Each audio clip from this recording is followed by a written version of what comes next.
Boa noite a todos. Sejam bem-vindos. Mediunidade e consciência. A mediunidade, porém, não é nenhuma arte, nenhuma habilidade. É por isso que não pode ser profissionalizada. Ela só existe graças ao concurso dos espíritos. Se estes faltarem, não há mediunidade. Evangelho segundo o Espiritismo, capítulo 26, item 9. Os médiuns devem se conscientizar de que mediunidade é um processo de parceria. Não existe sem que médiuns e espíritos conjuguem esforços para a produção do fenômeno. O médium, por mais dilatada a sua capacidade psíquica, não funciona sozinho, ou seja, não produz única e exclusivamente por ação de sua própria vontade. Sem a participação dos desencarnados, o que existe na mediunidade é manifestação anímica, embora de uma forma ou de outra os espíritos estejam sempre em influenciar os homens sobre a terra. Médium algum poderá por si mesmo garantir contatos com o mundo espiritual. Sem conexão psíquica com uma mente desencarnada, o médium opera unilateralmente sem as características do legítimo fenômeno mediúnico. Neste sentido, a ideia de autossuficiência no sentido poderá causar-lhe imensos transtornos. Sem o esforço da usina, o fio condutor é uma peça inútil. Espíritos e médiuns necessitam se ajustar qual a imagem e o espelho que o deve refletir com a fidelidade possível. O médium que se desvincula da sintonia com os espíritos assemelha-se a uma caixa acústica sem ressonância. O conhecimento acadêmico e a habilidade profissional são oriundos dos recursos pessoais de quem se empenha por conquistá-los. Mas a mediunidade foge a qualquer previsibilidade possível, tanto da parte dos medianeiros quanto dos espíritos que igualmente não funcionam sem o concurso dos primeiros. Portanto, que médiuns e espíritos se unam na desejável parceria consciente, sem que por excesso de personalismo ou ambição desmedida dos dois lados da vida mutuamente se transformem em pedras de tropeço. Pedi o obtereis, de Carlos Passeio, irmão José. Boa noite a todos. Boa noite. Sejam todos bem-vindos nessa casa de oração.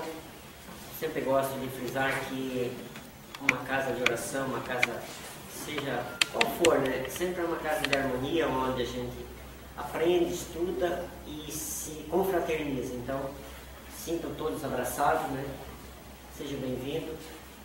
E para que essa harmonia fique mais forte, a gente sempre faz uma oração de início para sintonizar com a espiritualidade maior, que a gente possa ter o entendimento e o aprendizado da noite.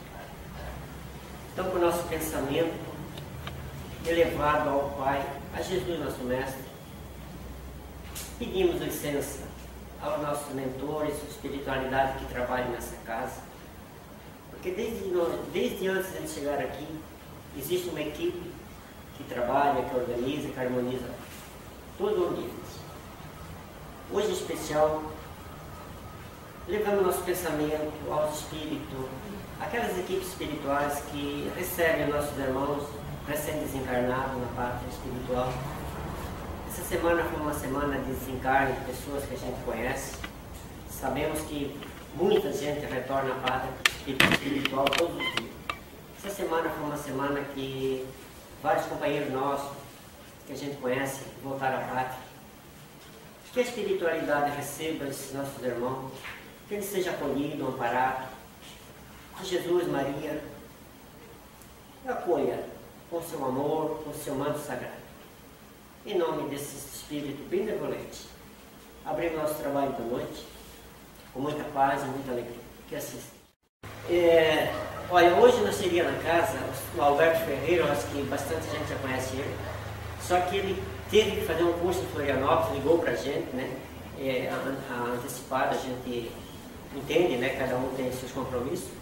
E a gente foi lá em Rio Negrinho, né? Buscar um palestrante, ele sempre vem de vez em quando. É o nosso Gilvan, agora ele é vice-presidente, sabe? Mas ainda colabora com a gente. Gilvan, é contigo, cara.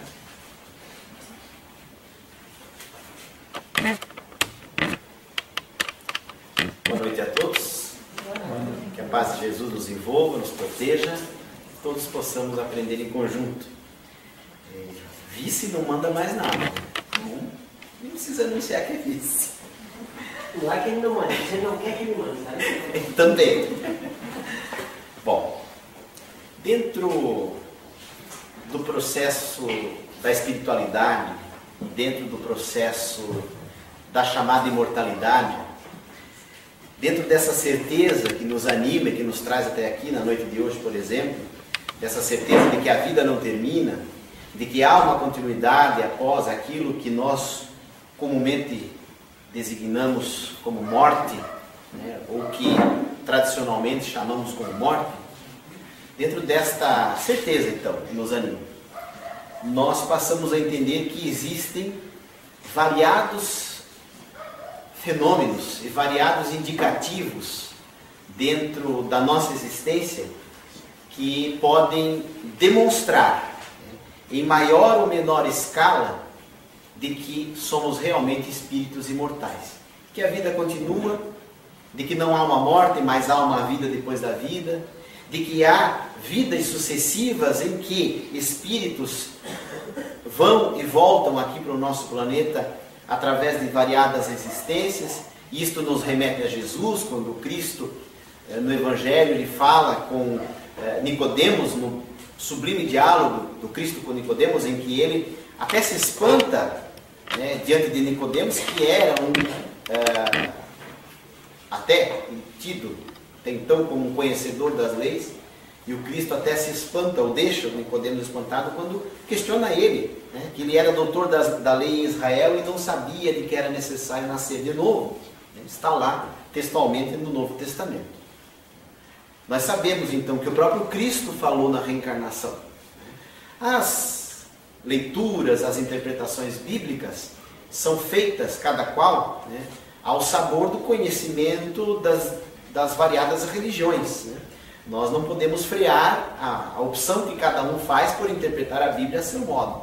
Mas a Bíblia por si só é um grande fenômeno, um livro de grandes fenômenos mediúnicos, de grandes indícios e demonstrações da imortalidade da alma. Está tudo lá na Bíblia. E está tudo também nos demais livros sagrados da mediunidade, né? Se nós quisermos entender como a leitura e a interpretação dos nossos irmãos católicos, que foi um anjo do Senhor, que se autodenominou Gabriel e que falou com Nossa Senhora, anunciando a vinda do Cristo, nós podemos optar por essa leitura, por essa interpretação, não há problema nenhum.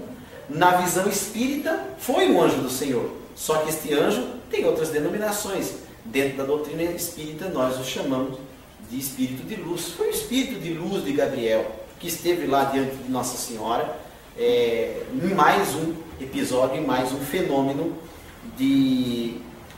mediúnico, né? Fenômeno que demonstra que há algo além dessa matéria densa, desse corpo de carne que nos reveste.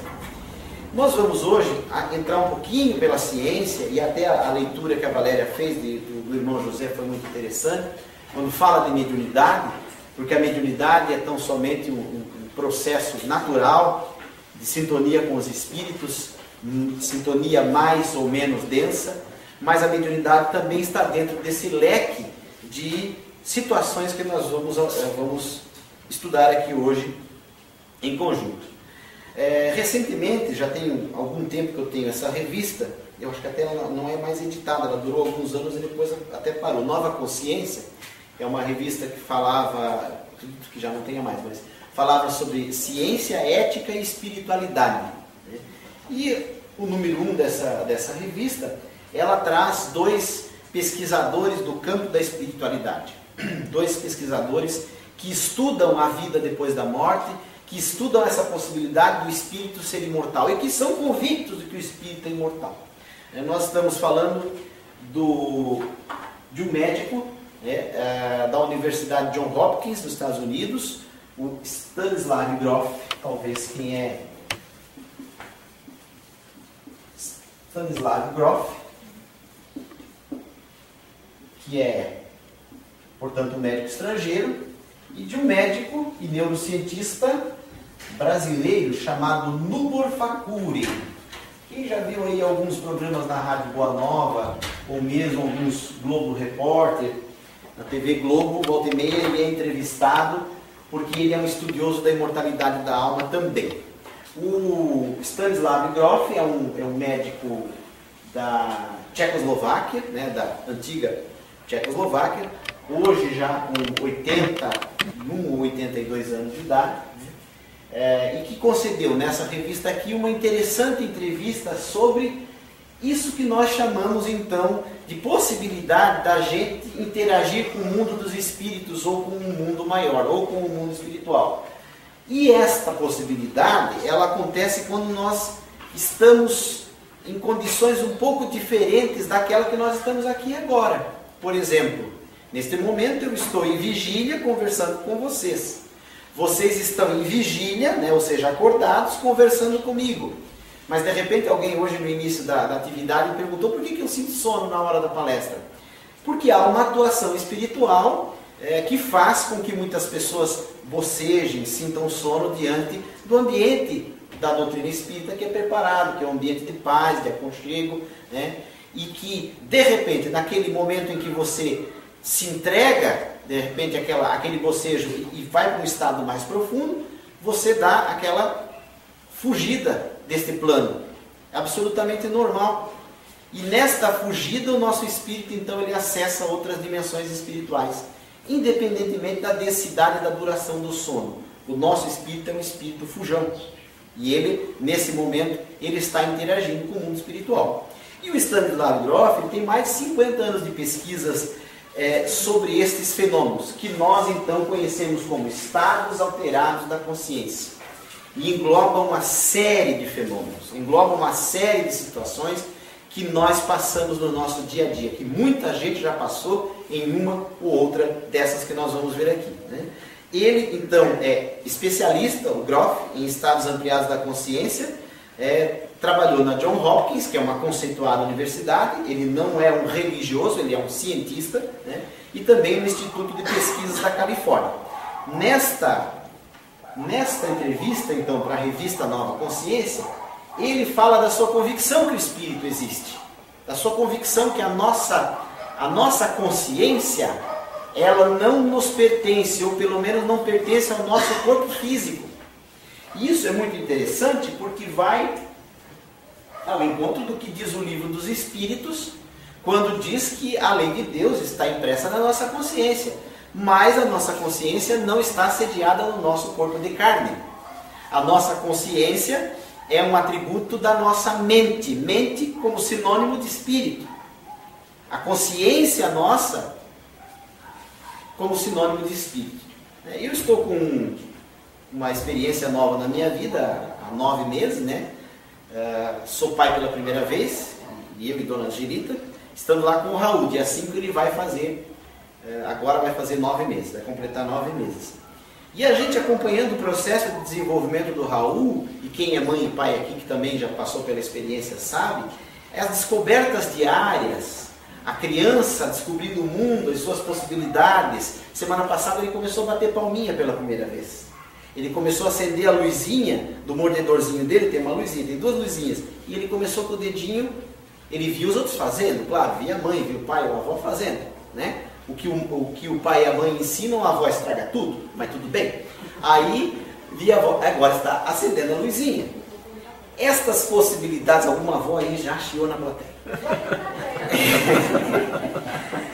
Essas possibilidades da criança que nós vamos acompanhando na condição de pais e mães, mostram o despertar desse espírito no seu processo de aprendizagem. E a gente fica pensando, nossa, como é o estado de infância? Como ele é frágil? Como tem que estar 100% do tempo olhando as suas ações e reações, né? Porque não fala, apenas chora, né? É a sua forma de comunicação. Então esse espírito que acaba de reencarnar, ele vem no estado de infância e vem com véu do esquecimento, ele não lembra das vidas passadas, né? Mas a nossa observação naquela criança faz a gente pensar, este espírito já vem de antes. Este espírito não foi criado por Deus no momento em que ele nasceu, que é uma das teses das religiões tradicionais. Inclusive, uma vez eu fui no velório de uma senhora evangélica da Assembleia de Deus, família toda evangélica, conhecida em comum dos meus avós na ocasião, e a moça que foi fazer um culto no velório, também na igreja evangélica, ela disse assim, na Bíblia está que Deus já nos conhecia antes de nós nascermos. Ela disse isso, evangélica, da Assembleia de Deus. Ora, se Deus já nos conhecia e está na Bíblia, que Deus nos conhecia desde antes de nascermos, é porque nós já existíamos. Nós já éramos um princípio inteligente, nós já éramos um princípio. Esta consciência, então, não está no corpinho lá do Raul ou mesmo no nosso corpo. E é curioso, porque o Stanislavski diz o seguinte, é possível reviver memórias emocionalmente relevantes de nossa infância, nascimento e da vida pré-natal. Mas possibilidades incluem a identificação com outras pessoas e diversos animais, possibilidades de identificação espiritual, memórias ancestrais, coletivas e de vidas passadas, através da consciência, e a identificação com o princípio cósmico da criação. Ele é consciente como cientista de que o nosso espírito, ele revive memórias relevantes da nossa infância, nascimento e vida pré-natal. Olha só, um cientista dizendo pré-natal, a lembrança antes de nós nascermos, que nós éramos antes de nascermos, né? E estas possibilidades incluem também memórias ancestrais, coletivas e de vidas passadas, e de identificação com o princípio cósmico da criação. Isso é curioso. O que é a identificação com o princípio cósmico da criação? É a nossa identificação com Deus. Porque no livro dos Espíritos, esses espíritos superiores respondem para o Sr. Allan Kardec que a nossa crença em Deus não é fruto do ensino dos nossos pais. Ele é inato. A grande, absoluta maioria dos encarnados tem algum tipo de crença. Inato. Já nasce com a crença. Vai um período da vida ali, juventude, a euforia tal, se afasta da espiritualidade, depois volta para a religião dos pais. Tenho vários colegas meus do tempo de solteiro que quando solteiros foram bagunceiros, que eram uma tristeza. Estão tudo na igreja evangélica hoje porque era a religião dos pais. Então essa identificação com o princípio cósmico da criação, que acontece em todos nós, ela é a identificação com Deus, é a nossa crença em Deus. Agora, o Stanislav Grof atesta isso nas pesquisas dele. É claro que existe o autodenominado ateu, aquele que diz que não acredita em Deus. Mas não, como diz Herculano Pires, não existem sociedades ateias no mundo. Não existe uma nação, uma tribo na história da humanidade que toda ela tenha sido ateia. Todas tiveram uma crença. No trovão, no Deus, no xamã, no Tupã, em Alá, em Jeová, não importa. Todas as sociedades têm essa identificação com o princípio da criação, que é o Criador. Muitos chegaram, diz o Stanislavski, nas pesquisas dele, muitos chegaram, através de estados alterados de consciência, a se curar de traumas que a terapia e a medicina convencional não conseguiram solucionar. Através dessas possibilidades de identificação com a espiritualidade. Temos evidências clínicas que mostram a profunda correlação entre a nossa anatomia, a fisiologia e a bioquímica do cérebro, por um lado, e os processos de consciência, por outro. Nós temos uma consciência ligada por evidências clínicas, com a nossa fisiologia do corpo, com a nossa bioquímica do cérebro. Tudo isso está profundamente interligado e comprovado pela ciência. Todavia, nenhuma dessas descobertas prova que a consciência, palavras do Stanislavski, é realmente gerada pelo cérebro. Ele, como cientista, viu isso. Ele investigou o cérebro, mapeou o cérebro pesquisou cientificamente e não encontrou lá, opa, está aqui a consciência, ó.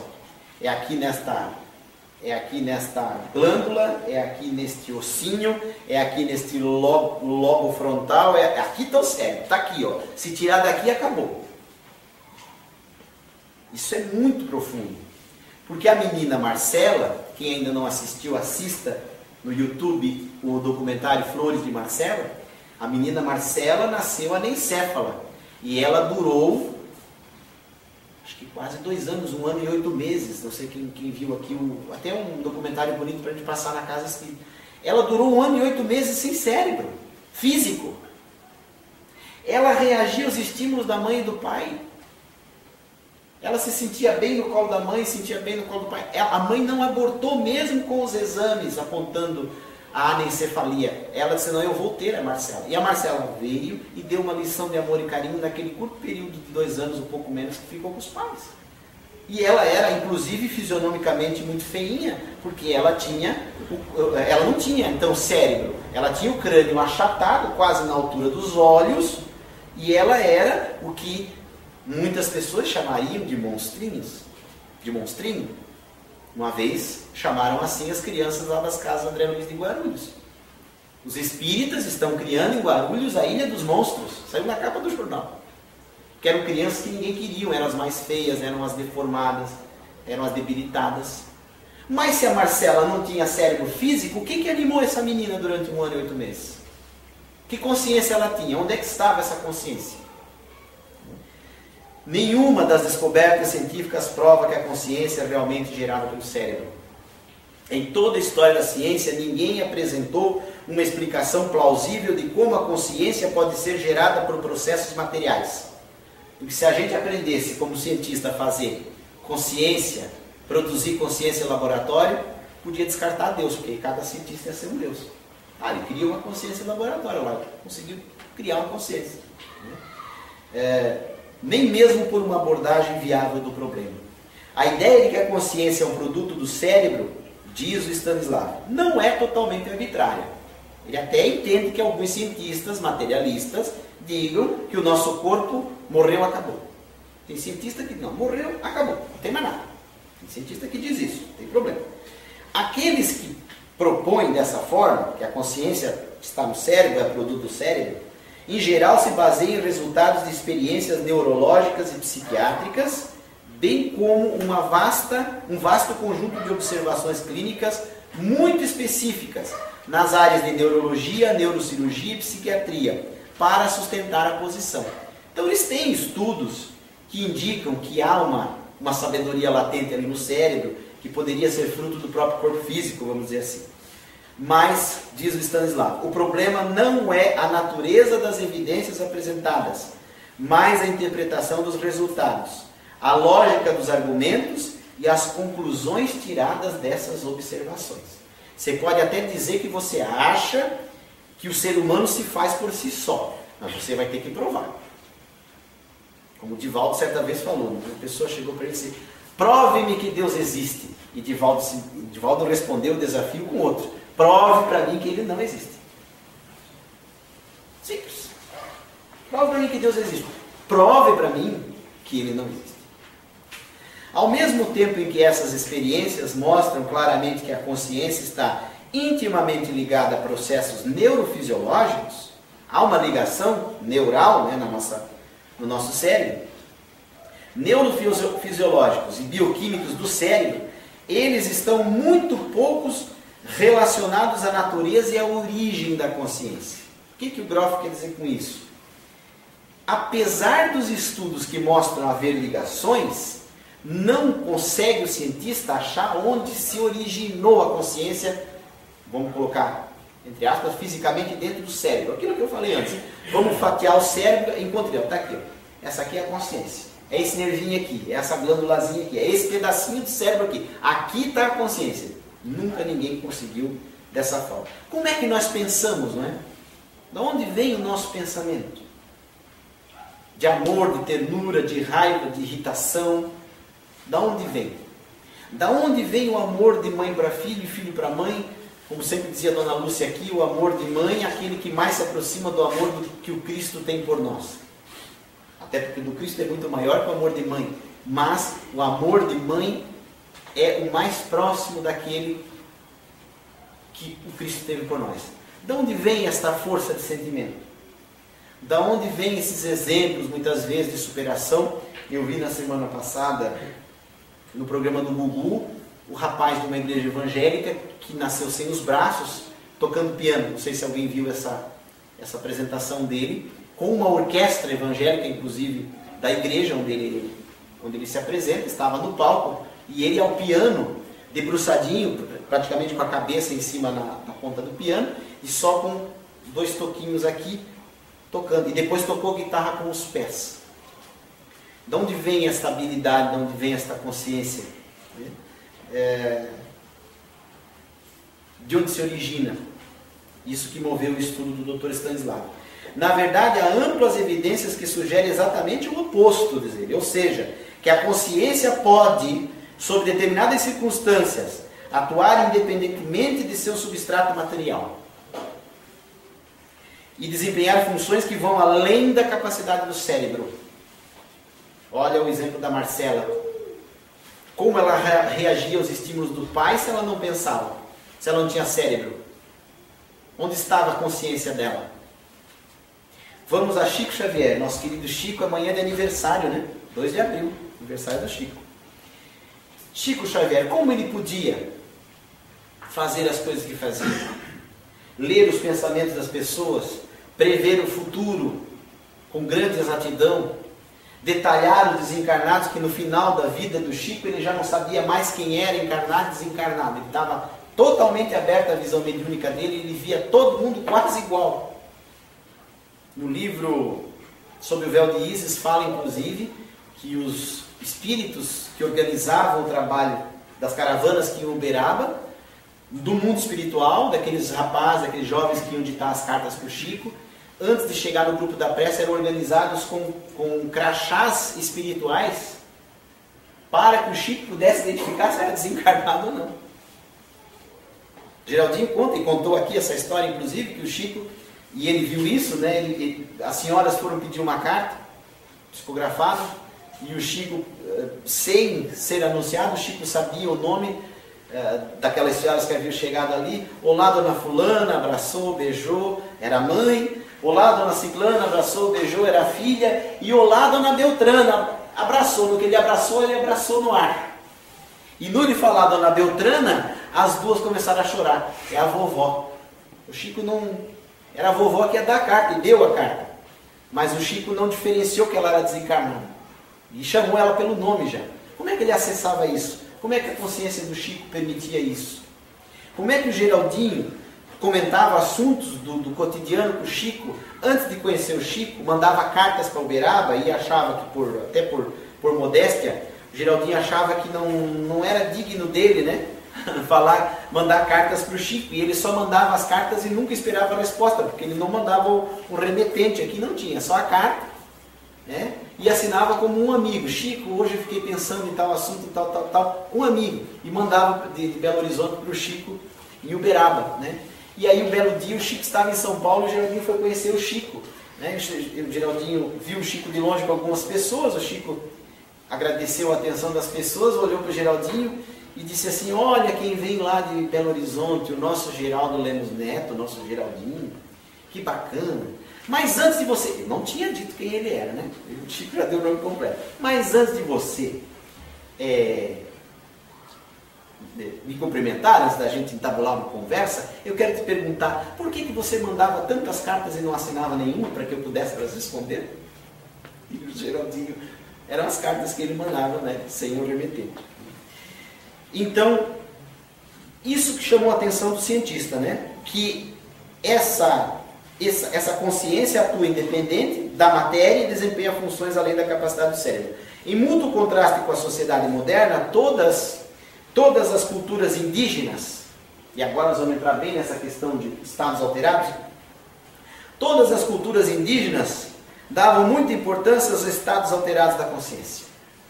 Todos os indígenas tinham o seu xamã, o seu feiticeiro, o seu pajé, que lia os ossos, era uma espécie de leitura dos búzios que a gente vê no candomblé. Eles liam os ossos de animais, faziam as danças das chuvas, as danças das colheitas e conversavam com os espíritos dos antepassados. Em transe mediúnico.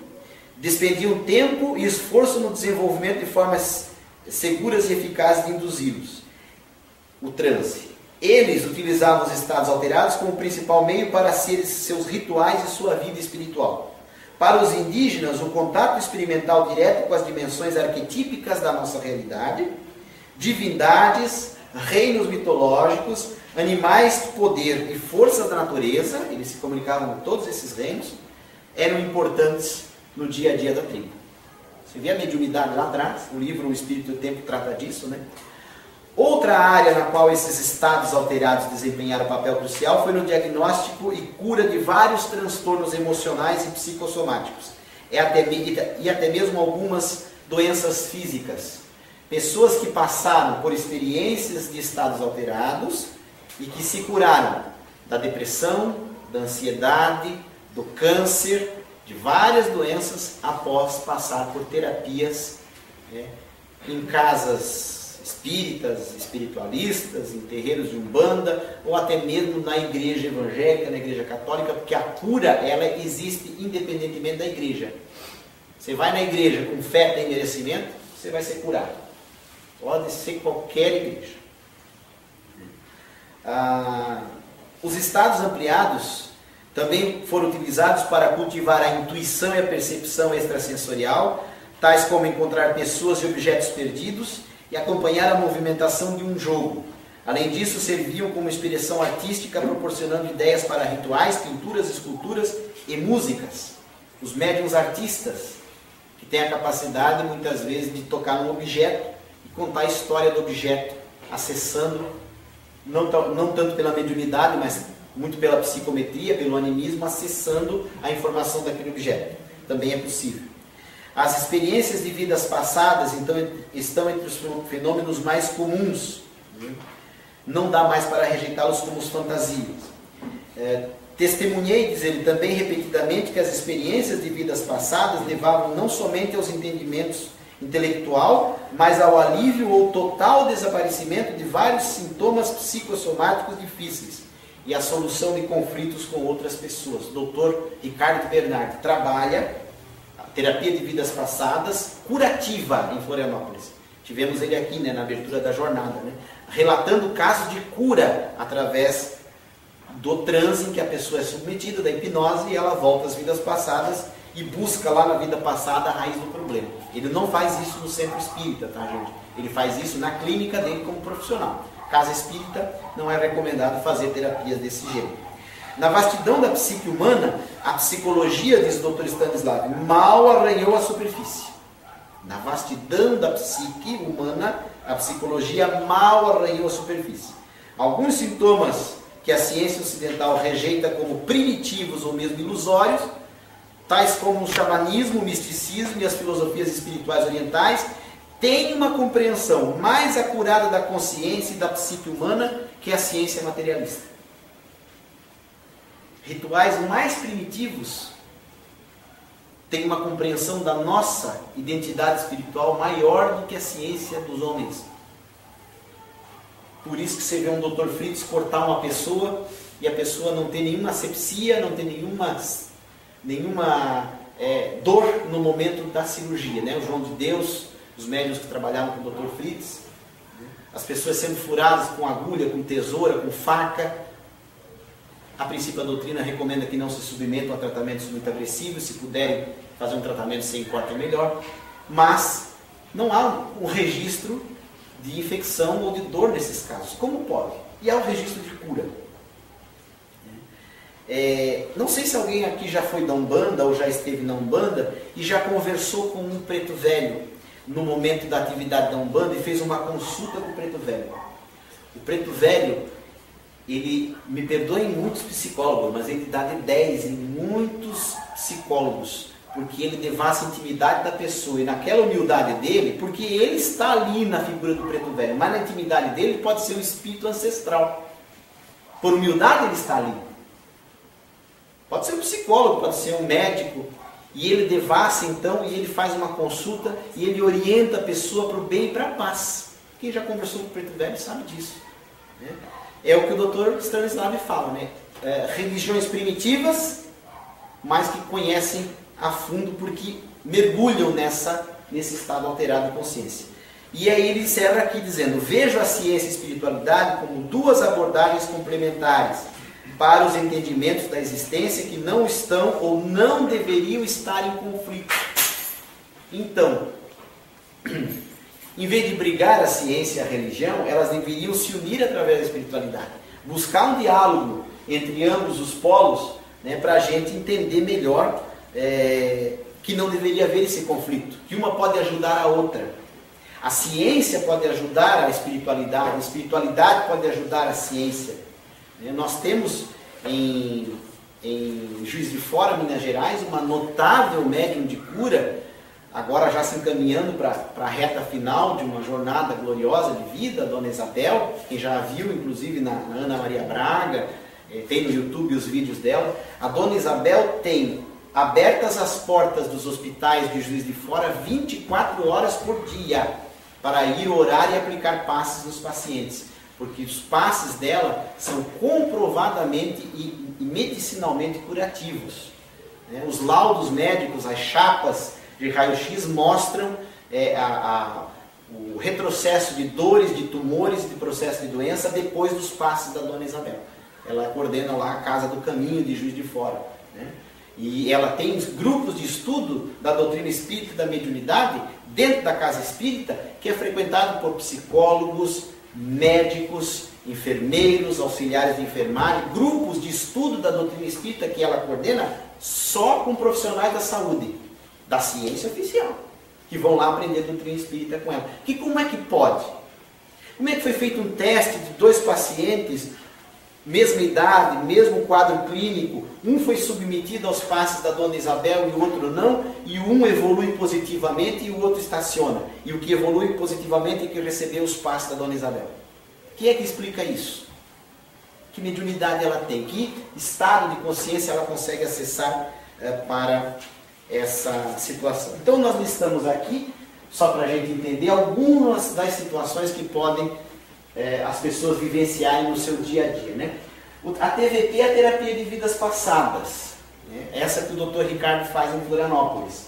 Ele faz uma série de entrevistas com a pessoa primeiro e ele submete a pessoa, ele vai ver se ela tem condições emocionais de acessar uma vida passada. Por isso que eu falei, centro espírita não deve fazer. Porque você submete uma pessoa a um estado de relaxamento, ela entra numa hipnose. Você retrocede ao momento do nascimento e depois você acessa uma vida passada ou algumas vidas passadas dessa pessoa. E se essa pessoa não volta mais? E se essa pessoa, por despreparo nosso, ela vê a cena em que ela matou o filho na encarnação passada, ou numa das encarnações passadas, e ela se identifica na cena. E ela traz isso de volta para a sua vida, para a sua vigília. Como é que você pode ocasionar um estrago na vida da pessoa, na psique, mais do que já estava. Então, é coisa séria que tem que ser feita por profissionais. Mas através da hipnose, que é um estado alterado, a pessoa acessa vidas passadas. É possível. Nós temos as EQMs, que são as experiências de quase morte. Isso acontece em situações de acidentes extremos, em que as pessoas, principalmente acidentes violentos, quedas, desastres de automóvel, também doenças cardíacas, doenças agressivas, em que a pessoa ela se desliga do corpo e ela morre clinicamente. A ciência diz que ela está morta, mas ela de repente ela volta para o corpo. Essa é a EQM, né? E as pessoas que passam por lá, elas têm relatos muito curiosos. Elas veem anjos, veem seres de luz, veem familiares falecidos que vão lá receber ou não, né? Dizer, você tem que volta lá mais um pouco, né? Veem um túnel de luz em que elas passam, veem a vida delas passar igual um filme numa tela mental. Então a experiência de quase morte, com o estado alterado de consciência, ela faz a pessoa desembarcar lá no porto da outra vida, mas não é a hora dela ainda, e ela volta para cá. É também uma das situações que indicam a imortalidade.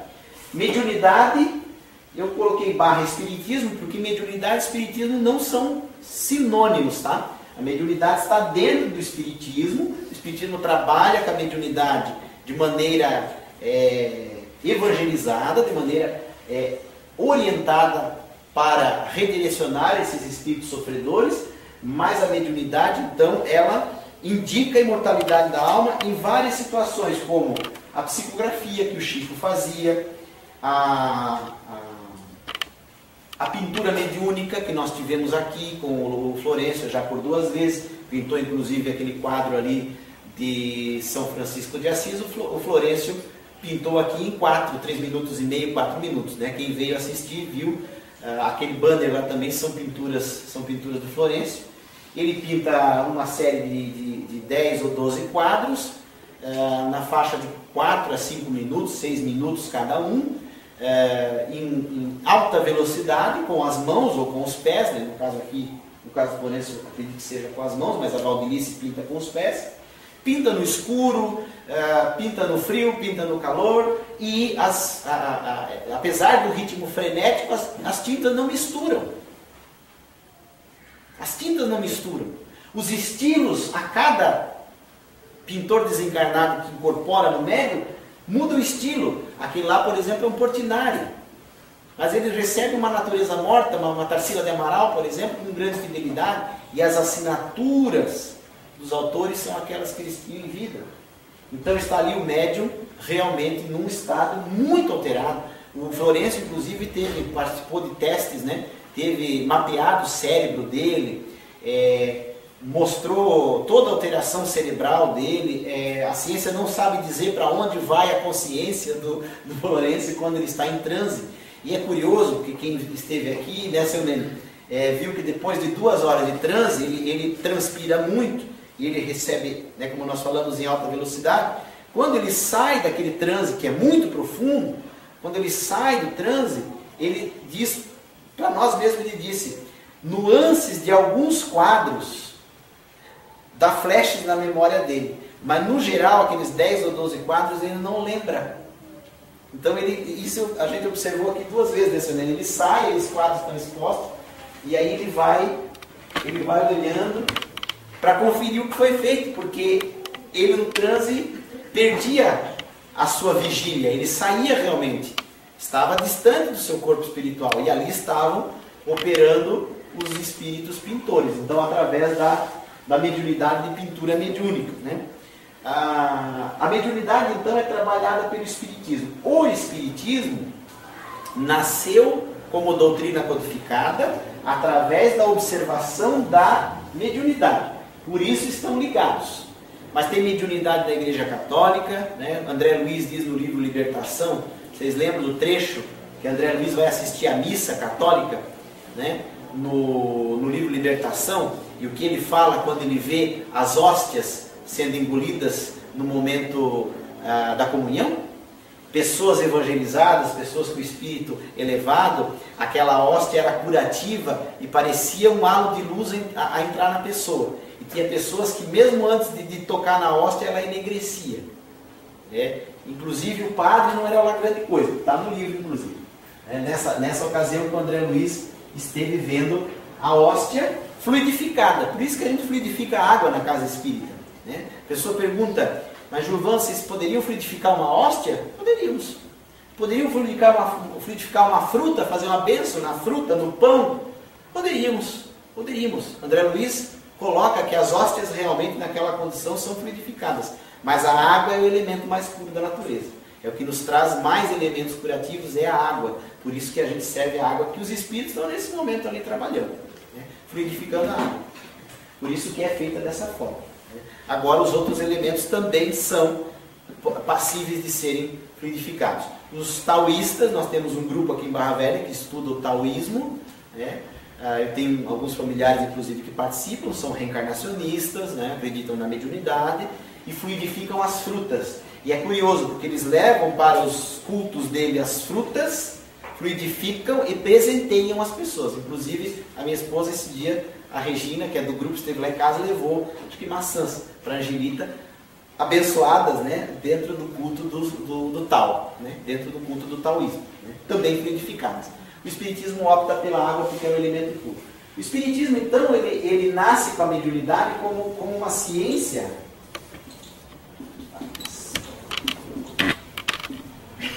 como uma ciência de observação.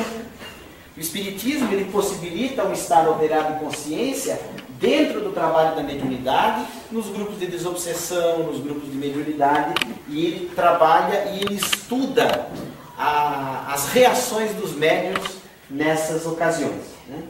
Para a psicologia, aliás, vamos voltar aqui, transcomunicação é a capacidade de receber mensagens dos espíritos através de aparelhos eletrônicos.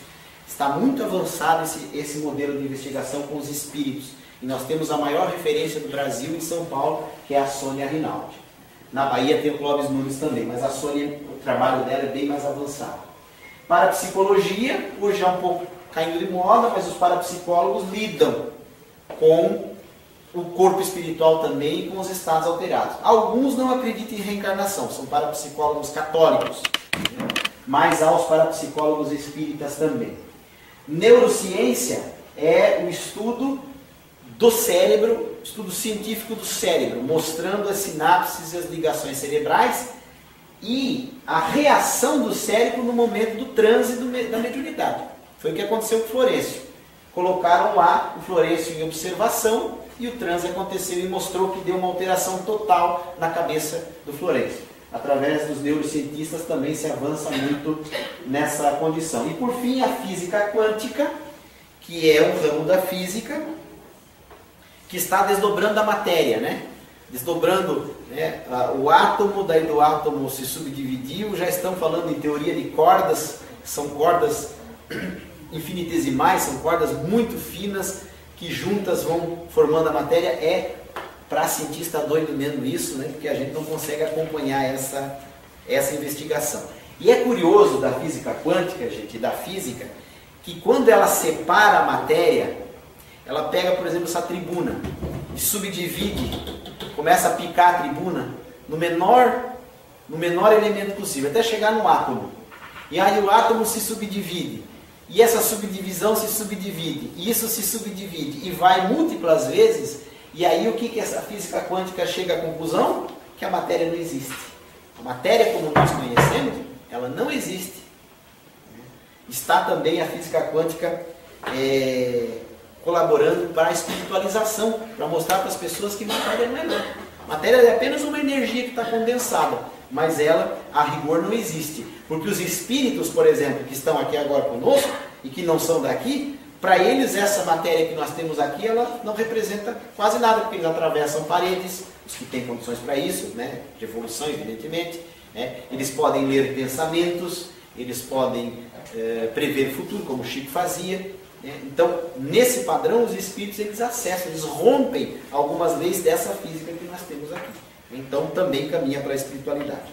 Bem, para a gente encerrar, o Dr. Nubor Facuri é neurocirurgião, então, e é espírita, é brasileiro, é de Campinas, é pesquisador e dirigiu um Instituto do Cérebro, não como espírita, mas como cientista. Né? Tem livros publicados na área e foi professor da Unicamp. Ele diz o seguinte, né, que lá no instituto dele, ele reuniu profissionais de diversas áreas para a prática de conceitos, estudo de conceitos mais abrangentes. E no campo da neurociência, né, diz ele, vem registrando avanços surpreendentes ao tentar entender o funcionamento da mente e as suas estruturas. O Dr. Nubor, no Brasil, também estudou essa questão espiritual. Com a ressonância funcional do cérebro, que tem mostrado a conexão entre ciência e espiritualidade, segundo Nubor, foi possível fazer com que as teorias psicológicas fossem vistas de forma transitória e insuficiente para explicar a mente. Aplicando a ressonância nesses cérebros então estudados pelo Dr. Nubor, né, lá também a mente não se explicou. Vejam a proximidade da conclusão dele com a conclusão do Dr. Stanislavski. O Dr. Stanislavski diz que estudou o cérebro e não encontrou a consciência. O Nubor estudou o cérebro e não encontrou a mente.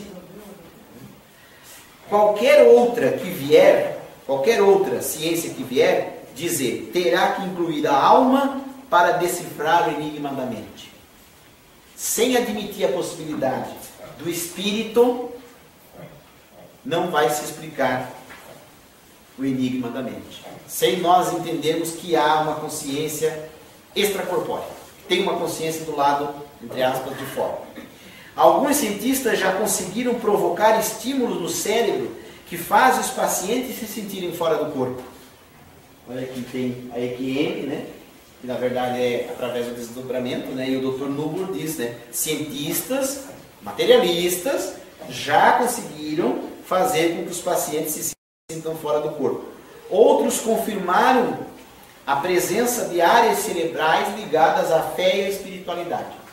Alguns viram, olha, este paciente aqui, nesse momento, ele está fora do corpo. Esse espírito não está aqui. Confirmaram isso.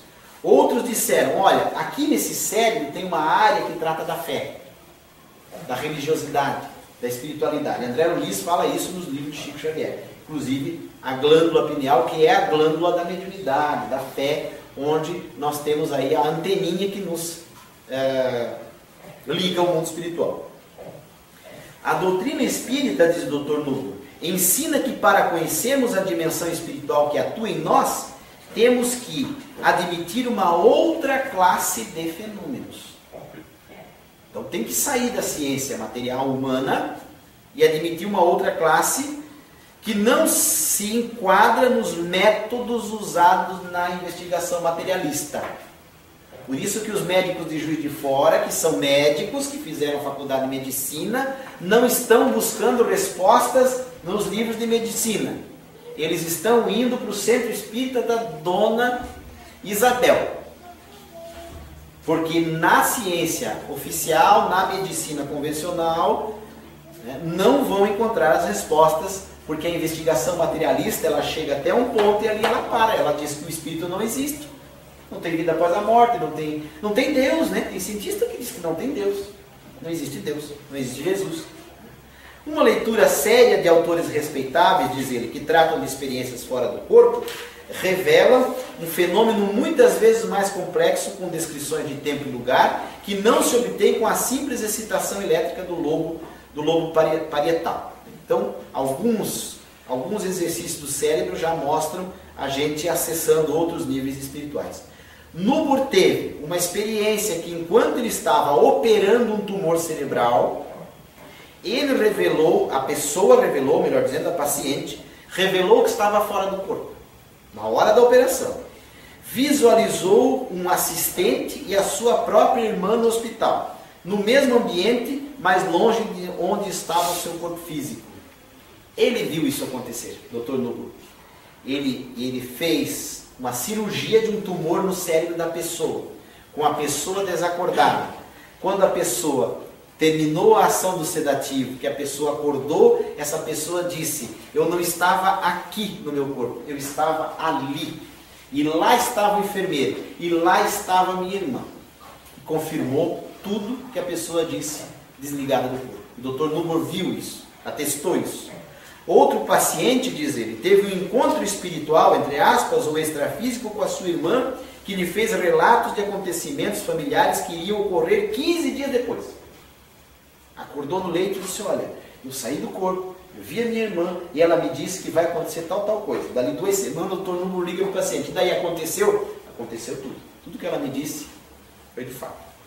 Lendo e estudando, diz ele, cuidadosamente, os textos de Allan Kardec e André Luiz, acumulamos nestes 45, quase 50 anos de atividade na neurologia, ele é estudioso dos livros do Chico. Uma experiência pessoal. Nunca me propus, diz ele, transformar os paradigmas vigentes na ciência oficial. Ele usava os livros do André Luiz, do Chico, como ferramenta de trabalho no Instituto do Cérebro, mas ele nunca usou como religião espírita.